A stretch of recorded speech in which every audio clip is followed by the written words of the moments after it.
Okay guys, I get questions all the time about strapping, bridging, whatever you want to call it. I think bridging is actually different than strapping. Something weird. Some amps can do it, some can't. There's different variations. So in this case, I've got two Hyphonics BRX 2000.1Ds. These guys put out a 2006 CEA compliant 2000 watts at 1 ohm, 1400 at 2 ohms, and there's also a 4 ohm rating, but hey, let's be serious. Why have I got big boy subs in the back if I'm not going to be running at least half ohm, 2 max, right? So anyway, cool thing about it was if you have an amp that is strappable, you have a master always, and then you have a slave. Now what makes them strappable is this situation right here. So on the back of this amp, if you notice, you have your RCAs going in. If you notice on the back of this one, you don't. You've only got one RCA, right? Okay, pay attention to that. This guy is the master. Basically, your subsonic filter, low pass, all your settings, gain, boost, all that mess is going to be on the master. Now, why is this RCA sticking out right here? If you notice right there, there's a switch. It has 2 positions, slave and master. On this one, it's set to master. So that means that this master amp, this first one that your RCA is going to, is going to control all your settings, get your RCAs from the back of your head unit, and in this space right here, you're going to have an out and in. If this is on master, you want to put the signal out. Not only does that RCA carry also the music signal to this guy, it's cool because it almost acts like a information cord, like a Cat 5 or something like that. So not only does it have the audio signal, it also carries all the data. All of these dials, all of that data is being carried in this guy right here, which is rock solid. Also on this one, instead of putting this RCA in, that's getting information, again from the master, you're gonna put it on the slave. So again, we have the master, who you set everything on, you run your RCA out, the position is out and on master. On this guy, of course, you put the RCA in the in slot. Now where the RCA is coming out on the other one, it's gonna be this bottom one out. But we want the information to come in, and we want to change this switch to slave. If you notice, it doesn't matter what you do with any of these dials and knobs, it's not going to matter. All of your information again is set on this. One of the biggest advantages of doing this is the fact that my RCA volume controller knob, it's not a bass boost or anything on the Hyphonics. It's actually an RCA volume, kind of like voltage. It's controlled on your master. I have that guy up here. So essentially when I turn it, both of these guys are basically like one right now. Have them strapped at 2 ohms.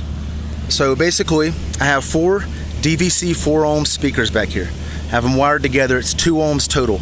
So if I have 2 amps and it's seeing 2 ohms coming from the speakers, that's gonna divide 1 ohm a piece. Originally I had these guys, or I have 2 NVX VCW 124 12-inch woofers, had them wired at 4 ohms. So that'd be 2 ohms a piece. These guys put out 1400 watts each at 2 ohms. That's 2800 watts max. These guys at 1 ohm a piece, which they're at right now, is 4000 watts combined. 1 ohm a piece, 2000 watts. Together, 4000 watts. But based on the RMS rating of my speakers, I have these guys tuned down to 2800 watts max RMS. Also have an O-scope, voltmeter, all that mess. Now, what you do is you take your negative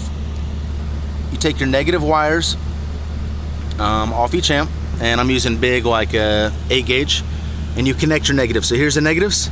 You take your negatives from this side, and you connect them to the negatives on this side. So your negatives are connected. Everything else, your remote, power, ground, all that mess is exactly the same. Then from your master amp, you take your positives that you would usually just run straight to the positive, and you actually end up doing the same thing. So again, our negatives are connecting each amp, negative to negative, and the positives from your master amp, again, the one that gets the RCAs, the one with the control knob, the one that you do all your settings on, the positives from it actually go to the positives on your speakers, which is an awesome thing. Then this is what's crazy. Take notes, pay attention.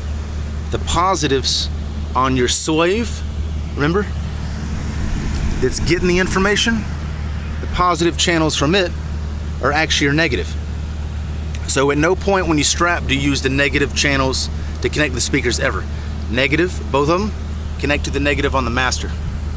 Now the positives from the master are your positives, and the positives on your Slave, you connect to your negatives. It is confusing. Take some notes. It's really not the hardest concept in the world. It did take me some time to try to figure it out. Did a lot of research.